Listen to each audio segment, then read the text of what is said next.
Hello. आज हम vehicles on a bank road इस टॉपिक के डेरिवेशन देखेंगे।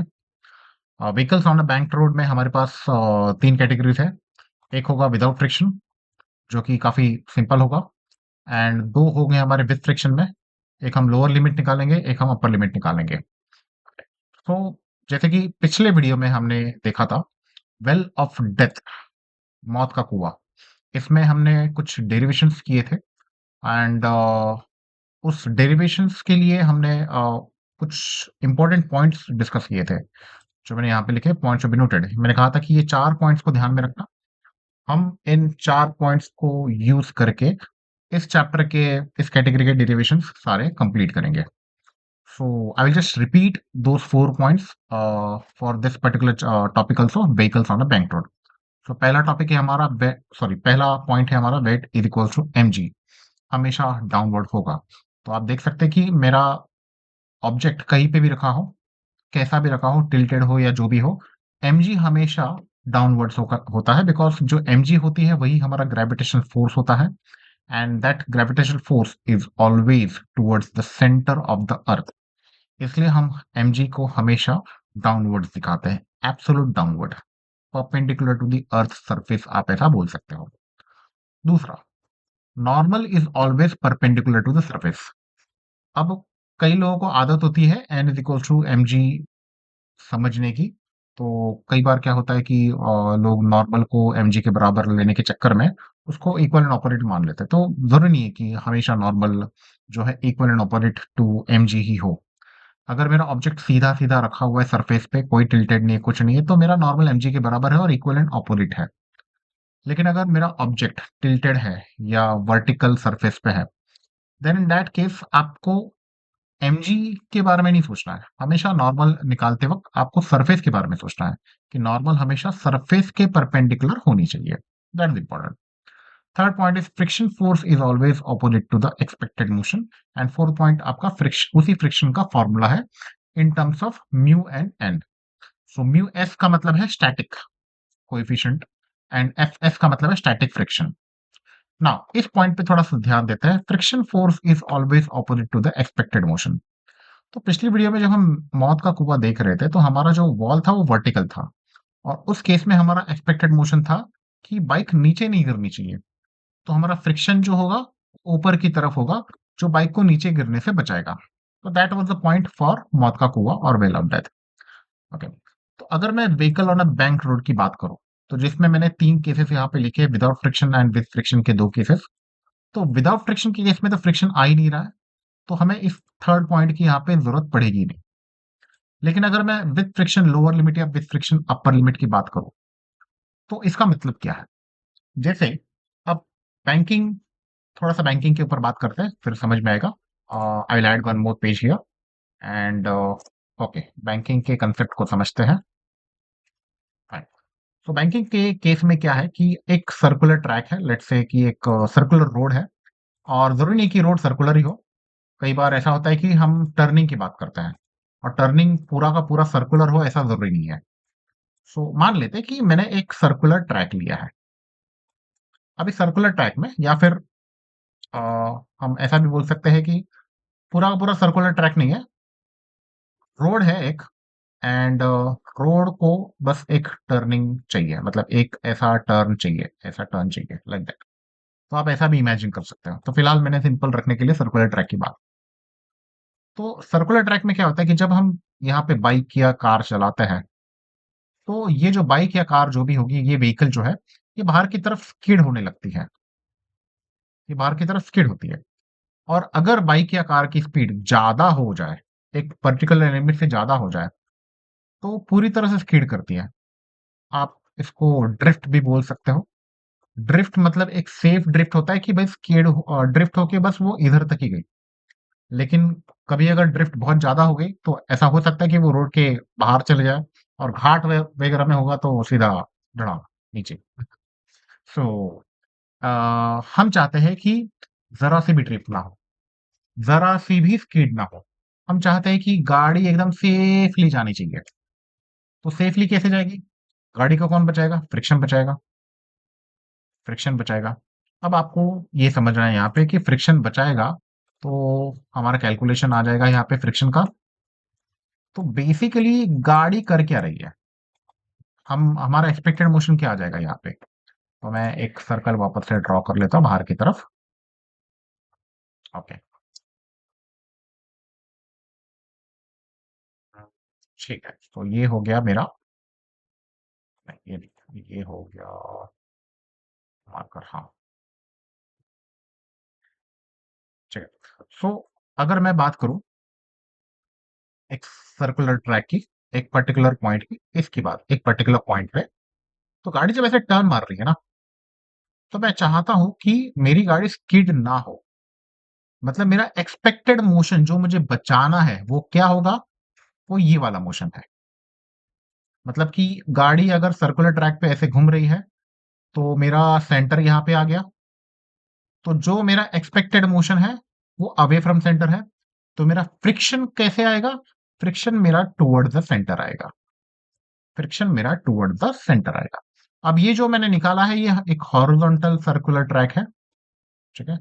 तो इसको बचाने के लिए मैं चाहता हूं कि गाड़ियां जब सर्कुलर ट्रैक पे आए, या फिर जब टर्न मार रही हो, लेफ्ट हो टर्न हो या राइट टर्न हो, तो मैं चाहता हूं कि गाड़ियों को अपना स्पीड इतना भी कम ना करना पड़े जितना हम रेगुलर सिटीज में टर्न मारते समय करते हैं।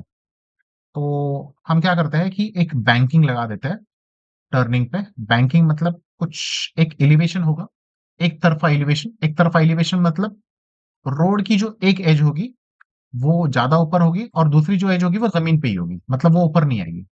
तो एक ऐसा स्लोप बन जाएगा। मतलब आप अगर ऐसा रोड पे खड़े रहोगे, कोई आदमी ऐसा खड़े रहेगा, तो वो टिल्ट हो जाएगा एक साइड में। तो इस तरह का रोड बना होता है बैंकिंग रोड। जनरली अगर आप एक्सप्रेस वे में देखोगे, तो कई सारे जो बड़े बड़े टर्न्स होते हैं, बड़े बड़े टर्न्स, नॉट स्मॉल टर्न्स, जहां पे बहुत लंबा पैच पे टर्न होता है, तो वहां पे जनरली इस तरह की बैंकिंग आपको देखने को मिलेगी, जहां पे गाड़ियां बिना स्पीड को कम किए अपना स्पीड मेंटेन रख के, लाइक 80 का स्पीड हो या 100 का स्पीड हो, उस स्पीड को मेंटेन रख के उस कर्व को आसानी से पार कर सकते। सो ये वाली जो बैंकिंग है, इस बैंकिंग की हम बात कर रहे हैं कि यहाँ का ये थीटा आपको जनरली दिया जाएगा। तो यही चीज मैंने यहाँ पे लिखी हुई है।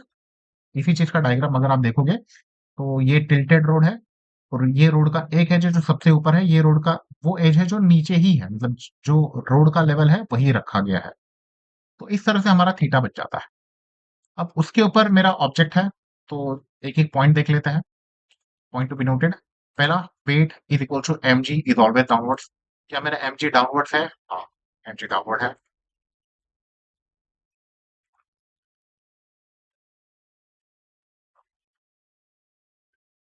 क्या मेरा नॉर्मल परपेंडिकुलर टू सरफेस है? क्या मेरा normal is always perpendicular to surface है?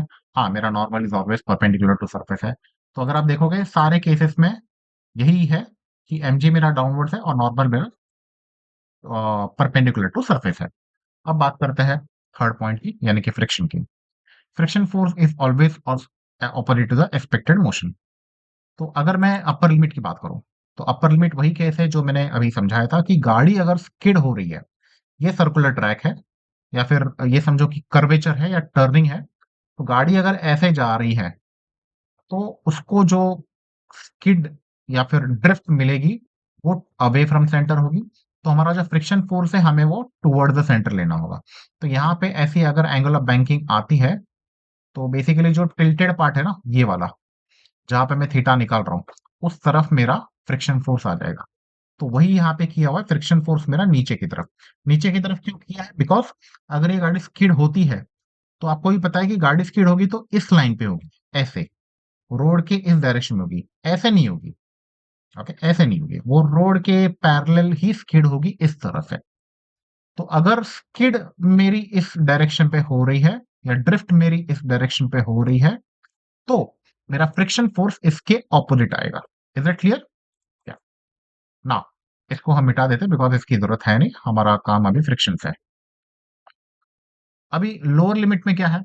लोअर लिमिट में ऐसा है कि सपोज अगर आप किसी भी गाड़ी को, या आप खुद अगर इसके ऊपर खड़े रहते हो, सिर्फ खड़े हो, चल नहीं रहे हो, तो थोड़ा सा यहाँ पे टिल्ट हो जाओगे, हो सकता है कि थोड़ा सा गिरने लगो। That's possibility. सो ये वाली जो मूवमेंट है, यहाँ पे अगर आप बॉल भी रख देते तो बॉल भी ऐसा रोलिंग होते हुए नीचे आ जाएगा। तो अगर मैं चाहता हूँ कि मेरा जो भी ऑब्जेक्ट है वो यहाँ पे रुका रहे, तो उसको कौन रोकेगा? उसको फ्रिक्शन ही रोकेगा। तो अगर मेरा एक्सपेक्टेड मोशन लेफ्ट साइड में है, तो मेरा फ्रिक्शन फोर्स राइट साइड में ऊपर की तरफ आएगा। ठीक है? लेफ्ट साइड में नीचे की तरफ मेरा एक्सपेक्टेड मोशन है, लेफ्ट साइड में नीचे की तरफ अगर मेरा एक्सपेक्टेड मोशन है, तो राइट साइड में ऊपर की तरफ मेरा फ्रिक्शन फोर्स आएगा।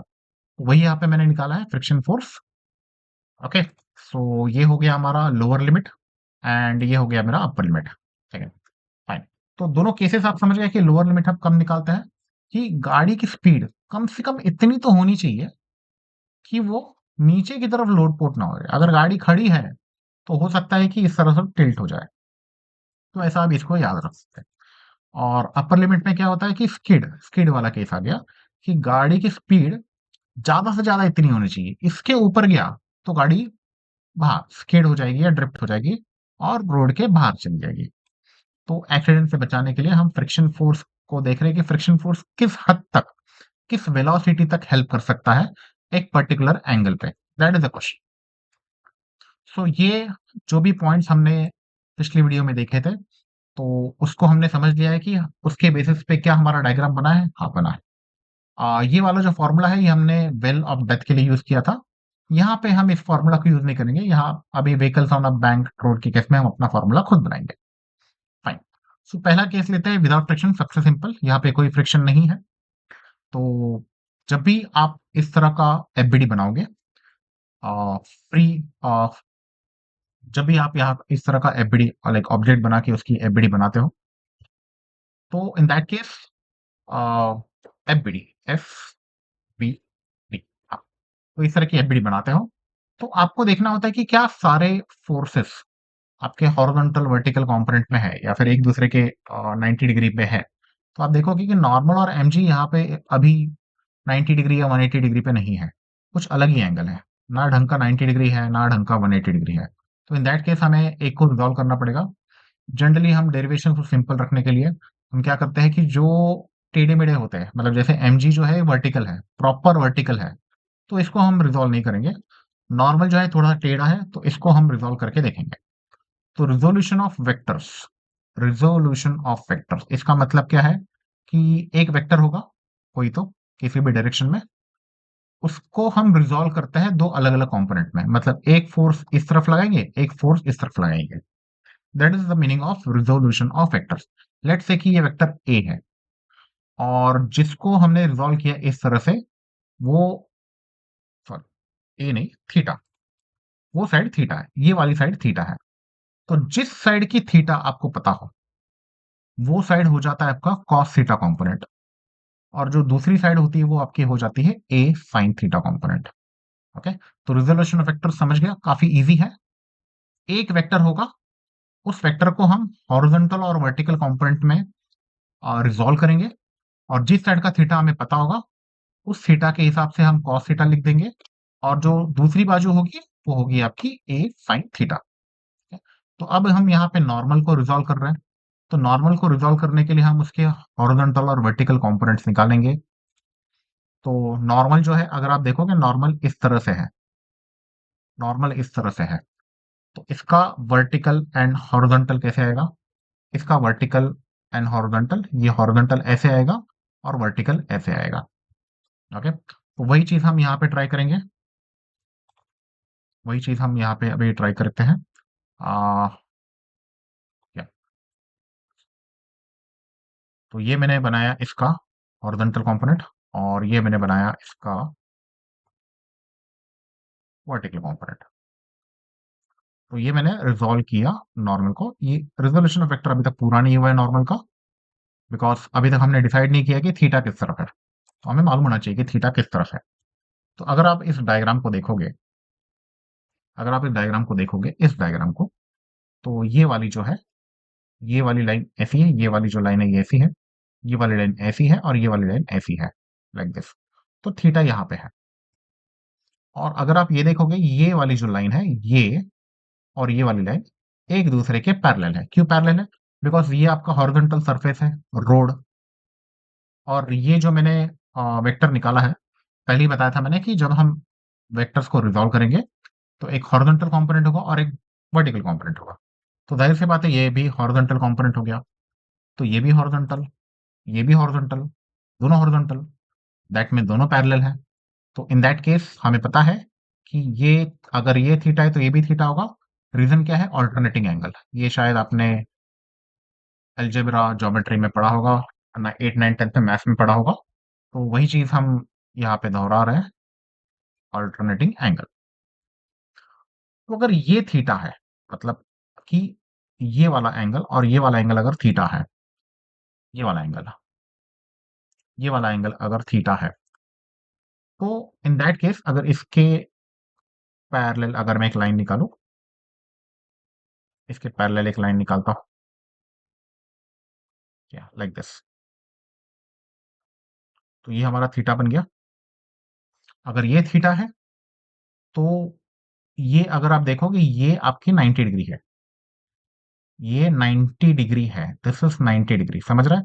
ये नॉर्मल जो है परपेंडिकुलर टू सरफेस है, और अगर ये सरफेस के पैरेलल लाइन है तो मतलब ये 90 डिग्री हो गई। और अगर ये 90 डिग्री है, सॉरी, ये पूरी की पूरी ये 90 डिग्री है ये वाली, और अगर ये 90 डिग्री है, इतनू सा थीटा है, तो ये आपका हो जाता है 90 minus theta. Okay, 90 minus theta. अब मैं बाकी सब कुछ मिटा देता हूं, जो मैंने 90 माइनस थीटा लिखा था उसी को लिखता हूं ताकि हम कॉन्सेंट्रेट कर पाए। इसको मैंने 90 माइनस थीटा लिखा था। अब ध्यान देना, ये आपका वर्टिकल कंपोनेंट है, ये आपका हॉरिजॉन्टल कंपोनेंट है। वर्टिकल और हॉरिजॉन्टल के बीच में 90 डिग्री का एंगल होता है, मतलब ये 90 डिग्री हो गया और ये 90 डिग्री हो गया, ये 90 माइनस थीटा है, तो ये कितना है? तो ये कितना है इसको समझते हैं। जिनका मैथ्स अच्छा है वो लोग समझ गए होंगे अभी तक कि थीटा जो है आपका वर्टिकल कंपोनेंट के पास जाएगा। तो इसको मैं सेपरेटली करके दिखाता हूँ। ये अपना नॉर्मल आ गया था, ये अपना वर्टिकल कंपोनेंट था, ये अपना हॉरिजॉन्टल कंपोनेंट था, और ये हमारा 90 माइनस थीटा था, और ये हमें निकालना है टोटल, ये 90 है ना, टोटल 90 है। 90 में से 90 माइनस थीटा को अगर मैं सब्ट्रैक्ट कर दूं, टोटल 90 में से, टोटल 90 में से अगर ये वाला एंगल में सब्ट्रैक्ट कर दूं, तो मुझे मेरा ये वाला एंगल मिल जाएगा। तो इसको अगर मैं सॉल्व करूं, 90 माइनस थीटा, तो माइनस अंदर गया तो माइनस 90 प्लस थीटा हो जाएगा। माइनस अंदर गया है तो ये माइनस 90 को लग गया, और ये minus minus theta plus theta हो गया। सो 90 माइनस 90 थीटा। ओके, तो ये जो वैल्यू आ जाती है वो मेरी थीटा हो जाती है। तो ये मैंने उन लोगों के लिए एक्सप्लेन किया जिनका मैथ्स 8 9 10 का थोड़ा सा वीक है। ओके, तो हमें पता चल गया कि ये वाला थीटा है। अब जिन लोगों को मैथ्स में नहीं फंसना है, जिन लोगों को सीधा डेरिवेशन करना है, वो लोग ये चीज याद रख लेना कि एन कॉस थीटा हमेशा ऊपर की तरफ आता है, एन साइन थीटा हॉरिजॉन्टल आता है। और जब हम फ्रिक्शन करेंगे तो फ्रिक्शन में उल्टा हो जाएगा। फ्रिक्शन में आपका वर्टिकल कंपोनेंट साइन थीटा बन जाता है और हॉरिजॉन्टल कंपोनेंट आपका कॉस थीटा बन जाता है। ठीक है। सो ये हो गया हमारा विदाउट फ्रिक्शन का डायग्राम। तो नॉर्मल हमारा रिजॉल्व हो गया। अब हमें इसको सोचने की जरूरत नहीं है, अब हम नॉर्मल को इन दो फोर्सेस में ऑलरेडी डिवाइड कर चुके हैं। अब हमारा एन से कुछ लेने देना नहीं है, हम डायरेक्टली एन कॉस थीटा और एन साइन थीटा पे काम कर सकते हैं। नाउ कैसा इक्वेशन बनेगा अपना? तो इक्वेशन कुछ ऐसा बनेगा, इसको मैं वापस एफबीडी बना के लिख लेता हूं यहाँ पे। ये हमारा ऑब्जेक्ट है, ऊपर की तरफ मेरा एन कॉस थीटा है, लेफ्ट साइड में मेरा एन साइन थीटा है, और नीचे की तरफ हमारा एम जी है। ओके, तो जो भी ऑपोजिंग फोर्सेस होते हैं, जो भी इक्वल एंड ऑपोजिट फोर्सेस होते हैं, पहले हम उनको इक्वेट कर लेते हैं। जैसे अगर हम बात करेंगे गाड़ी की, तो गाड़ी ना ऊपर जा रही है ना नीचे जा रही है। गाड़ी पे जो नेट फोर्स है, वर्टिकल फोर्स में जो नेट फोर्स है वो जीरो है। तो हम बोल सकते हैं कि जो एम जी और एन कॉस थीटा है उन दोनों ने एक दूसरे को बैलेंस कर दिया। एम जी और एन कॉस थीटा ने एक दूसरे को बैलेंस कर दिया। कैसे बोल रहा हूं मैं? जैसे फॉर एग्जांपल यहाँ पे कोई कपाट रखा है, कोई यहाँ से उसको 20 न्यूटन से धक्का मार रहा है, तो हो सकता है कि ये कपाट राइट साइड में थोड़ा सा सरक जाए। लेकिन अगर कोई दूसरा पर्सन आ गया या आ गई और उसने भी यहाँ से 20 न्यूटन का धक्का मारा। अब दोनों सेम फोर्स लगा रहे हैं लेकिन ऑपोजिट साइड में लगा रहे हैं। तो हम बोल सकते हैं कि कपाट को कुछ भी कर लो, अगर ये दो फोर्स ऑपोजिट साइड में लग रहा है, इक्वल एंड ऑपोजिट फोर्सेस लग रहा है, तो कपाट पे नेट फोर्स जो है वो जीरो है। नेट एक्सटर्नल फोर्स जो है वो जीरो है। तो वही बात हो रही है यहाँ पे कि वर्टिकली तो गाड़ी ना ऊपर जा रही है ना नीचे जा रही है। हम सेफ्टी की बात कर रहे हैं। हम कार रेस की बात नहीं कर रहे कि कार रेस में गाड़ी ऊपर उड़ रही है, या फिर हम रोहित शेट्टी के मूवीज की बात नहीं कर रहे कि गाड़ी को ऊपर उड़ा रहे हैं, हम उसकी बात नहीं कर रहे। हम बात कर रहे हैं सेफ्टी की, कि गाड़ी ठीक से चल रही है और गाड़ी ठीक से चलनी चाहिए। तो इन दैट केस हमारी गाड़ी ना ऊपर जा रही है ना नीचे जा रही है। सो vertical and horizontal, sorry, vertical component की अगर मैं बात करूं, गाड़ी स्टेबल है, तो जो भी ऊपर जाने वाला फोर्स है वो नीचे जाने वाले फोर्स के बराबर होगा। सो ये हमारा एक इक्वेशन बन जाता है, mg is equal to N cos theta. That is one thing. Second thing, अब इन केसेस में ना आपको पॉइंट्स टू बी नोटेड में एक और पॉइंट याद रखना है, और ये पॉइंट आपको बहुत जगह पे काम आएगा। हमने शायद यहाँ पे भी यूज किया था, mv square by R. mv square by R मतलब क्या, कि जब भी आप देखते हो कि जो आपका सर्कुलर मोशन है, जो आपका सर्कुलर मोशन है उसमें जितने भी फोर्स आपके टुवर्ड्स द सेंटर लगेंगे, जितने भी फोर्स आपके टुवर्ड्स द सेंटर लगेंगे, वो हम कहते हैं कि they are contributing to centripetal force. They are contributing to centripetal force, और सेंट्रीपिटल का फोर्स का फॉर्मूला क्या है, mv स्क्वायर बाय आर। और जो भी फोर्स अवे फ्रॉम सेंटर लगेंगे, जो भी फोर्स अवे फ्रॉम सेंटर लगेंगे,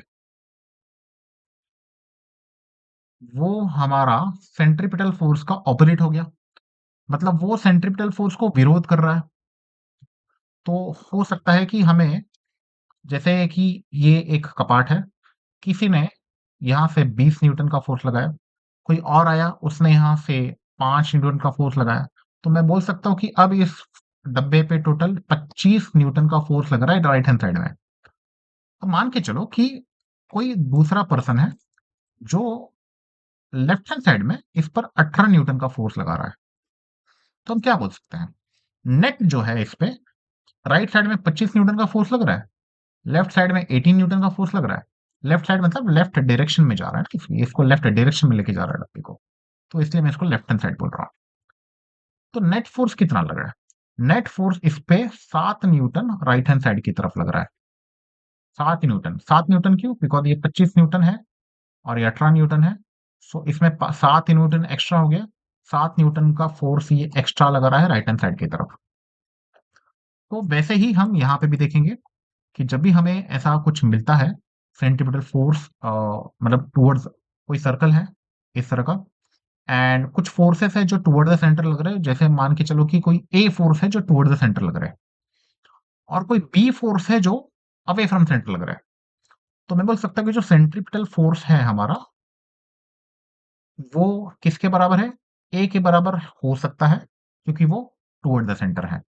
लेकिन ये अवे फ्रॉम सेंटर है, मतलब ये सेंट्रीपिटल फोर्स के विरुद्ध, मतलब कि minus of B, centripetal force के विरुद्ध।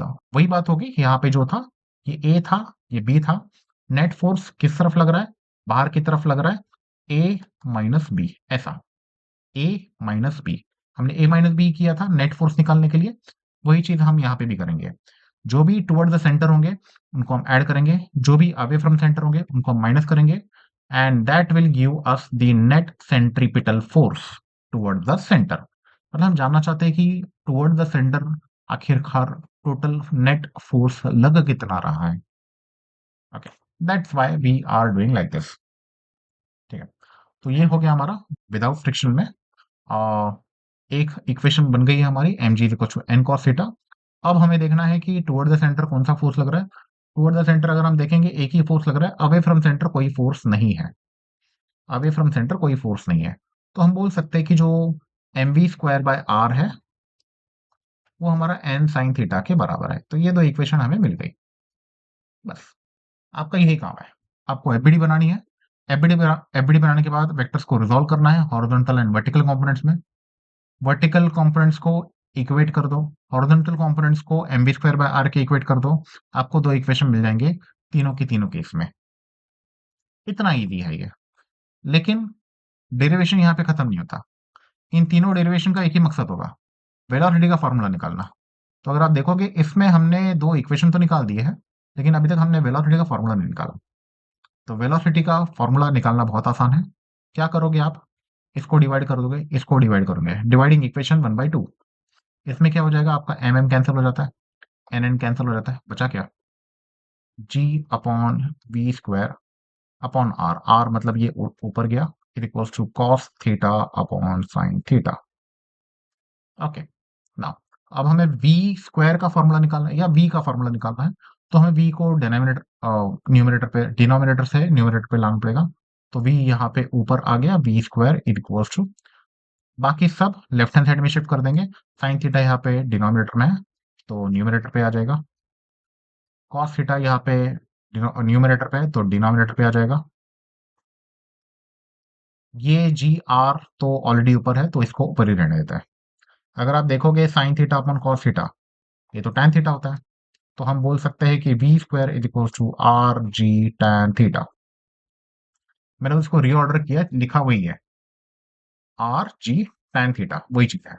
तो वी बन जाता है हमारा under root of R G tan theta. तो ये हमारा सिंपल फॉर्मूला बन जाता है विदाउट फ्रिक्शन का, v is equal to under root of R G tan theta. तो अगर आपको वेलोसिटी पूछा जाता है तो आप वेलोसिटी का डेरिवेशन इस तरह से लिख सकते हो। अगर आपको एंगल ऑफ बैंकिंग का सवाल पूछा जाता है, मतलब कि थीटा का, तो आप थीटा इसी से आप थीटा भी कर सकते हो।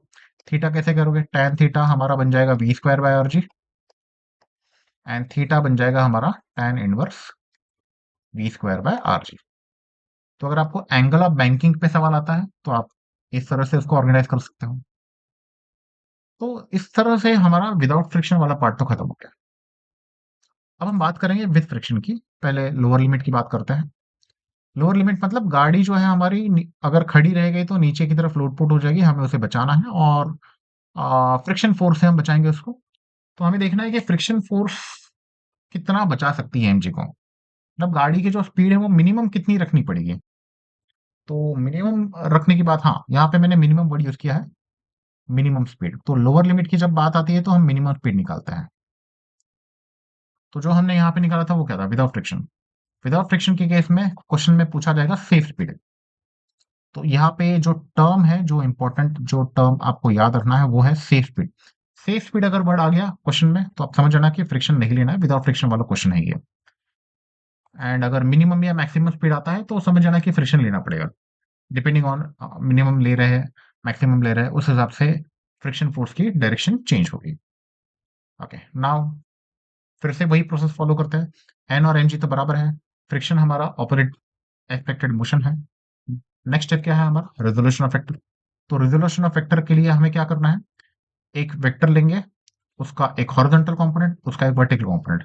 दूसरा वेक्टर लेंगे, उसका वर्टिकल कंपोनेंट में ऑलरेडी एक डंडी बनी हुई है, सॉरी वर्टिकल कंपोनेंट में ऑलरेडी डंडी बनी हुई है, एक हॉरिजॉन्टल कंपोनेंट। तो इस तरह से हम इसको रिजॉल्व करेंगे।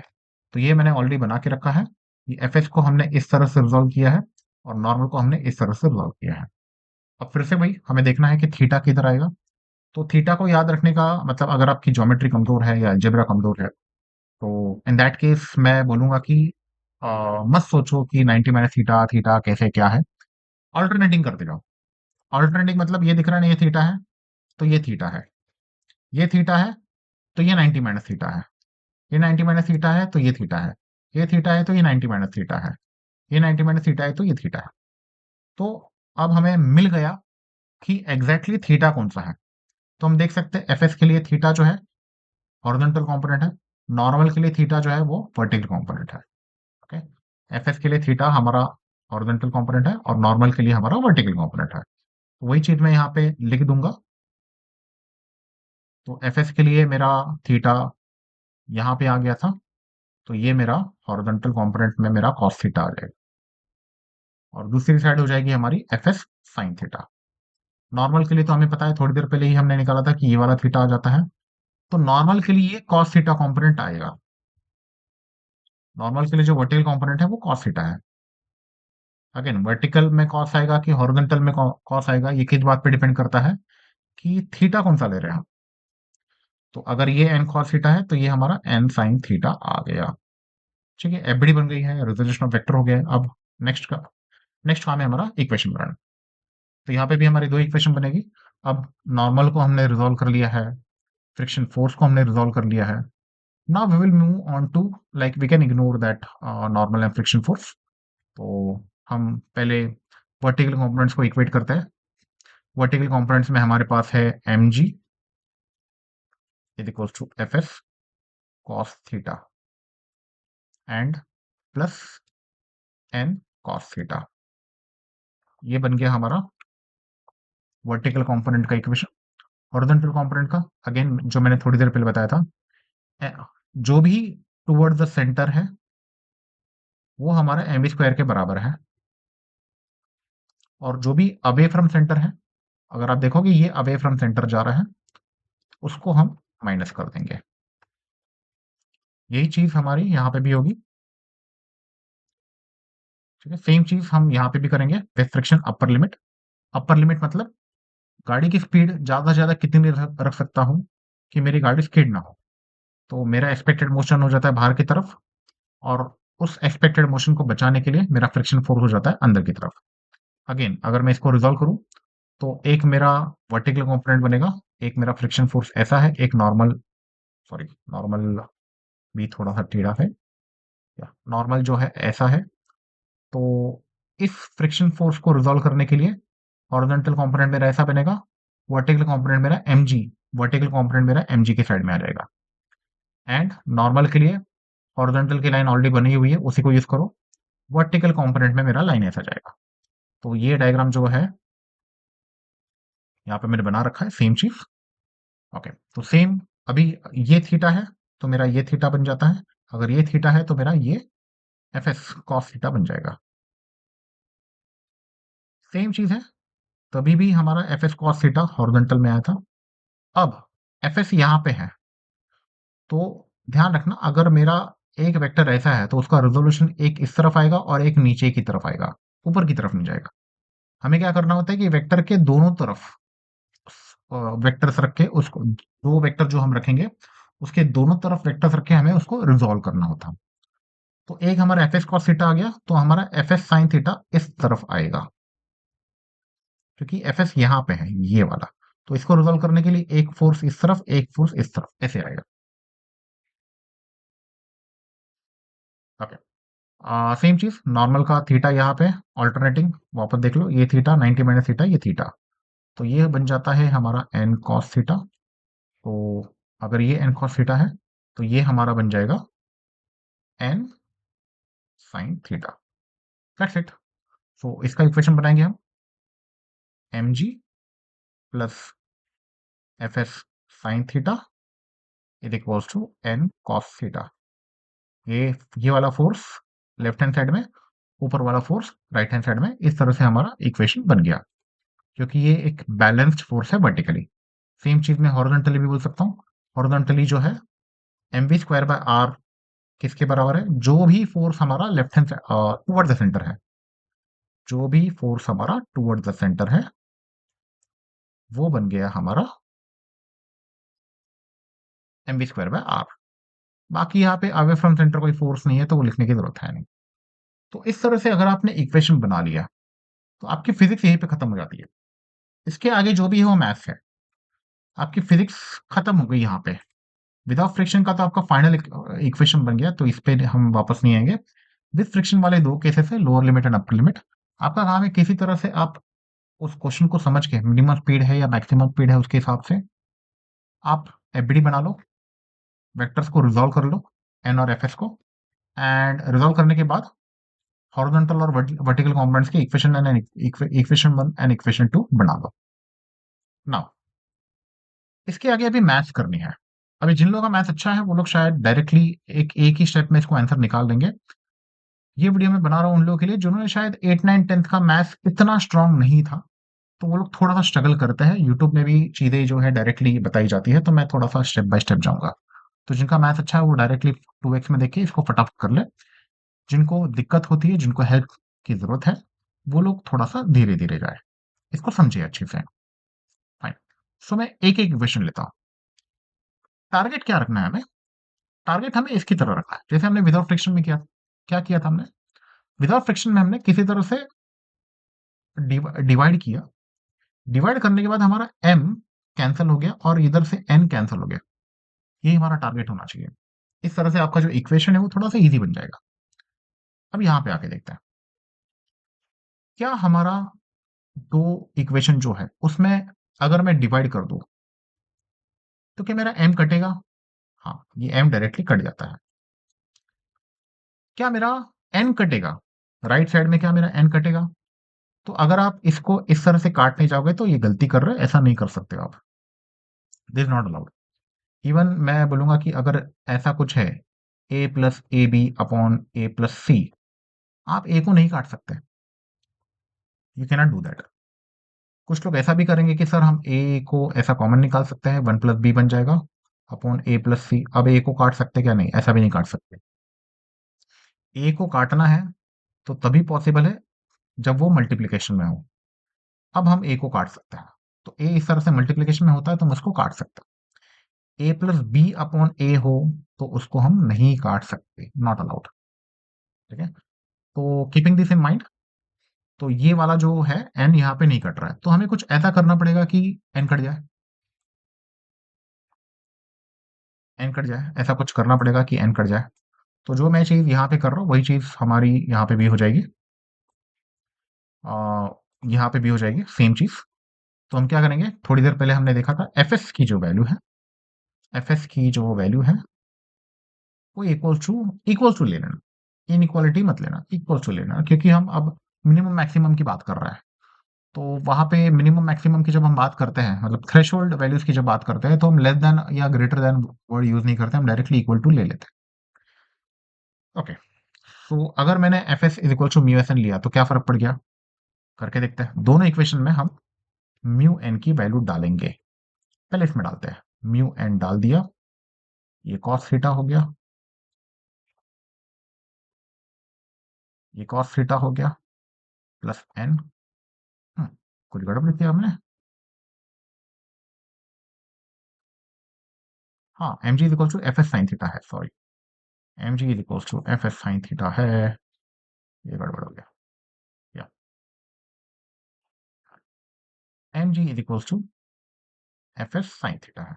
ओके, सो अगर ये एफ एस साइन थीटा है तो सेम चीज हम यहाँ पे भी करेंगे, ये भी एफ एस साइन थीटा है।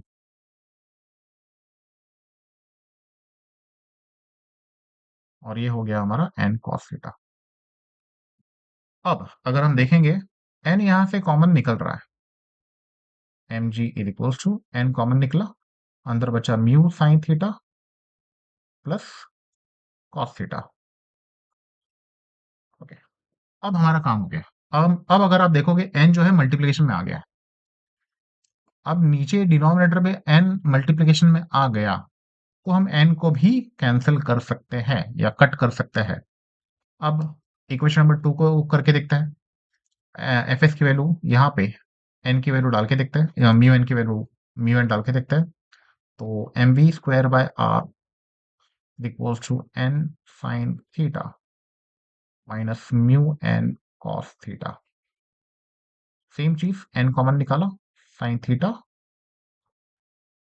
क्या बन गया? हाँ,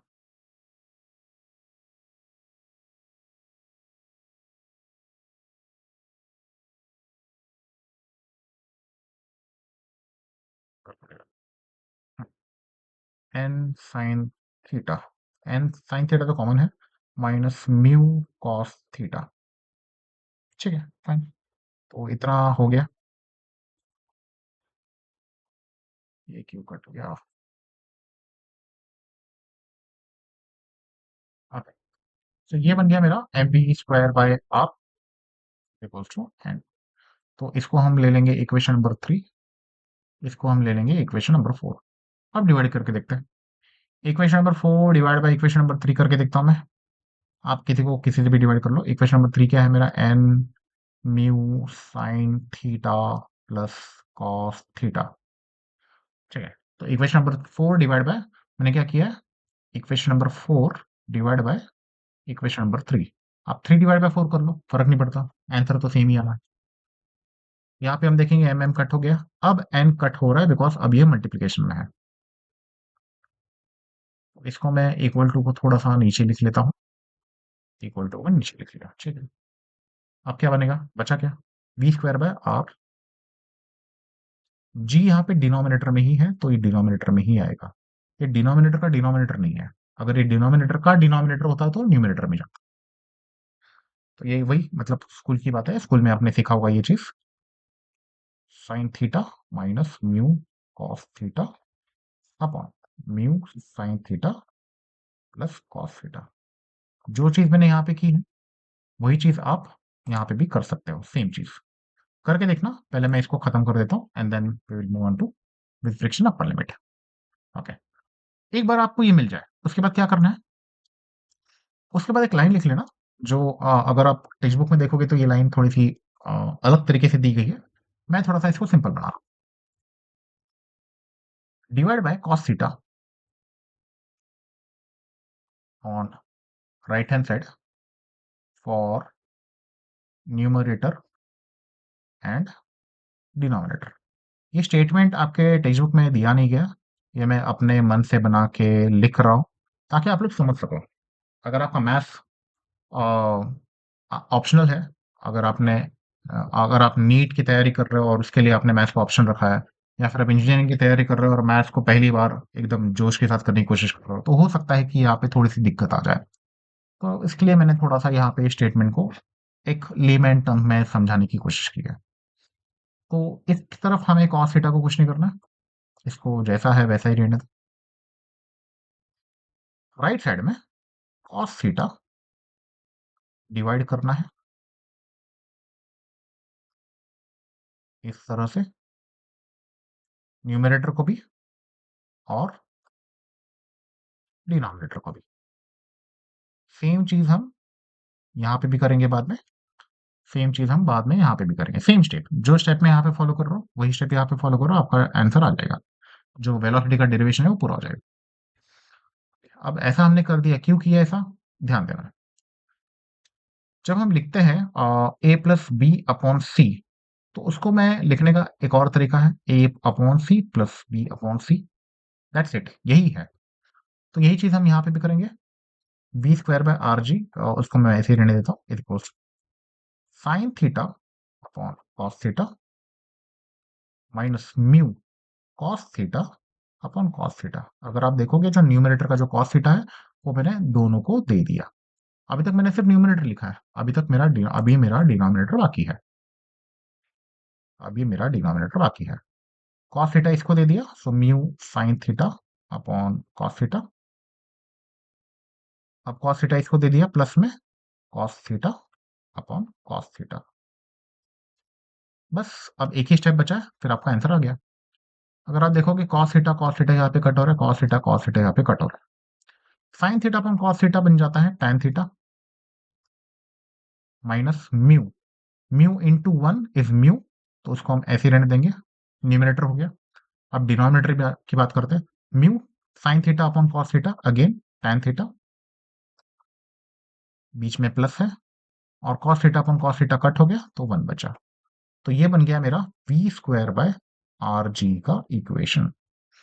इसके बाद तो मतलब जैसे जो चीज आपको पूछी गई है उसके हिसाब से आप करोगे। यहाँ पे आप थीटा नहीं निकाल पाओगे बिकॉज दो दो टैन थीटा है, तो यहाँ वो दिक्कत हो जाएगी। यहाँ पे क्वेश्चन आ भी गया तो ज्यादा से ज्यादा वी पे आएगा या आर पे आएगा, दैट्स इट। तो अगर मुझे वी का डेरिवेशन निकालना है तो V square is equal to मैं लिख सकता हूँ R G tan theta minus mu upon tan theta plus one. अच्छा, यहाँ पे म्यू भी है, और अगर मैं taking roots on both sides करूँ तो V is equal to under root of R G tan theta minus mu upon mu tan theta plus one. तो ये आपका डेरिवेशन का फाइनल स्टेप है। यहाँ पे आप अपना डेरिवेशन रोक सकते हो बिकॉज यहाँ पे आपने वेलोसिटी का फॉर्मूला निकाल लिया लोअर लिमिट के लिए। तो सेम चीज जो भी हमने लोअर लिमिट के लिए फॉलो किया वही चीज हम अपर लिमिट के लिए फॉलो करेंगे। तो स्टेप में वापस से दोहरा रहा हूँ, क्या किया था मैंने, सबसे पहले एफ एस की जगह पे मैंने म्यू एन डाला था, सबसे पहले एफ एस की जगह पे मैंने म्यू एन डाला था। म्यू एन क्यों डाला, ताकि मैं एन को कॉमन निकाल सकूं और जब मैं डिवाइड करूं इक्वेशन को तो मेरा एन भी कटे।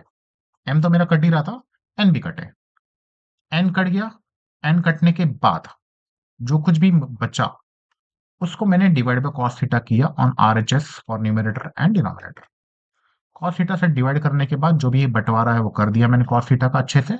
एंड देन काट पीट के आपका फाइनल आंसर आ जाता है ये वाला। एंड इसमें फिर जो क्वेश्चन पूछा गया है, वी के ऊपर क्वेश्चन पूछा है, आर के ऊपर क्वेश्चन पूछा है, उसके हिसाब से आप रीअरेंज करके एक फाइनल आंसर देते हो। सेम स्टेप फॉलो कर रहा हूं मैं। पहले एफ एस की जगह पे म्यू एन डाल दो ताकि आप एन को कॉमन निकाल सको। तो मैं लिख रहा हूं यहाँ पे M ji plus mu N sine theta is equals N cos theta. इसमें एन को कॉमन निकालने के लिए ये इस तरफ है, ये इस तरफ है, तो मुझे एन वाला जो पार्ट है उसको अपोजिट साइड लेके जाना पड़ेगा। Mu N sine theta. अब इसका एन अगर मैं कॉमन निकालूं तो क्या बचा अंदर, cos theta minus mu sine theta. तो पहले इक्वेशन में मैंने एफ एस की वैल्यू डाल के, एफ एस की वैल्यू म्यू एन डाल के एन को कॉमन निकाल लिया। अब जो दूसरी इक्वेशन है उसमें भी वही करेंगे। M B square by R वाला जो इक्वेशन है, अब एम बी स्क्वायर आर वाला जो इक्वेशन है वो पहले से अकेला ही है, वहां पे कोई एफ एस का प्रॉब्लम नहीं है। एफ एस और एन ऑलरेडी आपके राइट हैंड साइड में है। तो इस एफ एस की जगह पे मैं लिखूंगा mu N cos theta plus N sine theta. Again अगर मैं एन कॉमन निकालूं, अंदर बचता है मेरा mu cos theta plus sine theta. तो ये बन गई मेरी इक्वेशन 3। और ये बन गई मेरी इक्वेशन 4। सेम चीज करेंगे हम। Equation 3 divide by equation 4। तो इक्वेशन 4 तो पहले से यहाँ पे लिखा हुआ है, उसको मैंने डिवाइड बाय इक्वेशन 3 कर दिया। ये वाला जो पार्ट है N cos theta minus mu sine theta, इसको मैंने cos theta minus mu sine theta या इसको वापस लिख दिया। एम एम काट दिया, एन एन काट दिया, बचा क्या, b square by are g बचा। B square by are g बचा is equals to mu cos theta plus sine theta upon cos theta minus mu sine theta. Same process कर रहे हैं हम। उसके बाद क्या था हमारा, divide by cos theta for RHS for numerator and denominator. तो ये वाला जो पार्ट है इसमें न्यूमरेटर एंड डिनोमिनेटर में हम कॉस थीटा से डिवाइड करेंगे। तो ये मेरा न्यूमरेटर को मैंने कॉस थीटा से डिवाइड किया, फिर डिनोमिनेटर को मैं कॉस थीटा से डिवाइड करूंगा। उसके बाद क्या करेंगे, बंटवारा करेंगे। ये कॉस थीटा इसको भी देंगे, इसको भी देंगे। ये इक्वल टू लिख लेता हूं। So mu cos theta upon cos theta plus sine theta upon cos theta पूरा। ये न्यूमरेटर हो गया। अब डिनोमिनेटर को करते हैं cos theta upon cos theta, ये minus minus mu sine theta upon mu sine theta upon cos theta. बंटवारा हो गया। ये कॉस थीटा कट, ये कॉस थीटा कट, तो 1 हो जाएगा। इसको मैं इक्वल टू लिख लेता हूं। बचा क्या, इक्वल टू ये mu into cos theta cut हो गया, 1 बचा, plus plus sine theta upon cos theta, मतलब ये प्लस हो जाता है आपका tan theta, sign theta upon cos theta tan theta. ये हो गया न्यूमरेटर का हिसाब। अब डिनोमिनेटर का हिसाब करते हैं। Cos theta upon cos theta is 1 minus mu sine theta upon cos theta, मतलब वही tan थीटा। तो बन गया मेरा equation V square by are G. तो ये मेरा फाइनल इक्वेशन नहीं होगा। एग्जाम में जो क्वेश्चन पूछा जाएगा, वेलोसिटी पे क्वेश्चन पूछा जाए या रेडियस पे क्वेश्चन पूछा जाए, उसके हिसाब से मैनिपुलेट कर। तो फिलहाल बाय डिफॉल्ट अगर कुछ नहीं पूछा गया, डायरेक्टली बोला गया कि विद फ्रिक्शन अपर लिमिट का इक्वेशन डिराइव करो, तो आप उसको वेलोसिटी के हिसाब से ढाल सकते हो।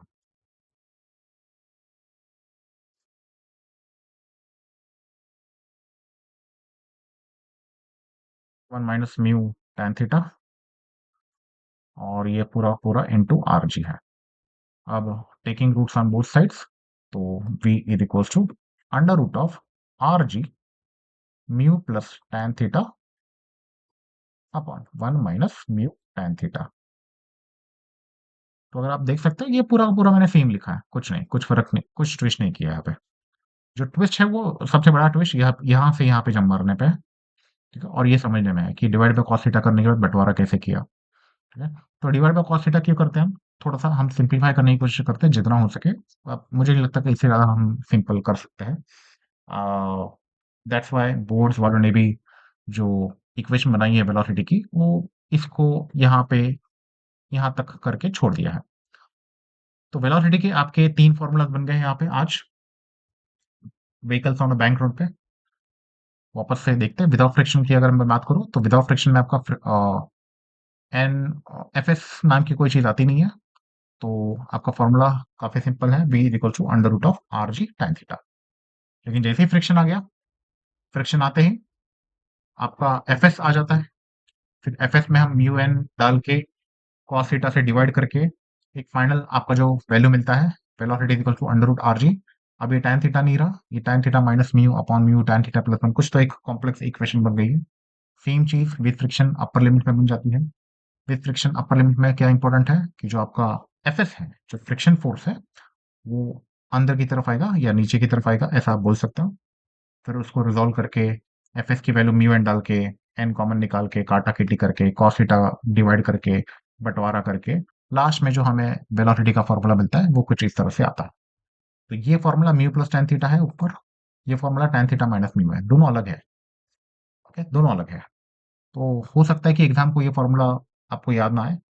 तो एग्जाम में इट इज एक्सपेक्टेड कि आप एफबीडी बना के, इक्वेशन बना के, जो भी ये वाली इक्वेशन है आपकी एफबीडी की, ये इक्वेशन बना के F is equal to mu N करके क्वेश्चन को सॉल्व करके ये वाली इक्वेशन बना लो। तो ये इक्वेशन याद आ रही है तो ठीक है, नहीं याद आ रही है तो ये लॉन्ग कट मेथड से आपको करना पड़ेगा। एंड आई थिंक एग्जाम में, बोर्ड एग्जाम की अगर मैं बात करूँ, तो इतना टाइम तो होता है कि आप इस इक्वेशन को डिराइव कर सके रफ में, अगर न्यूमेरिकल्स में पूछा गया है तो। फाइन, सो आज के लिए इतना ही। Thank you very much.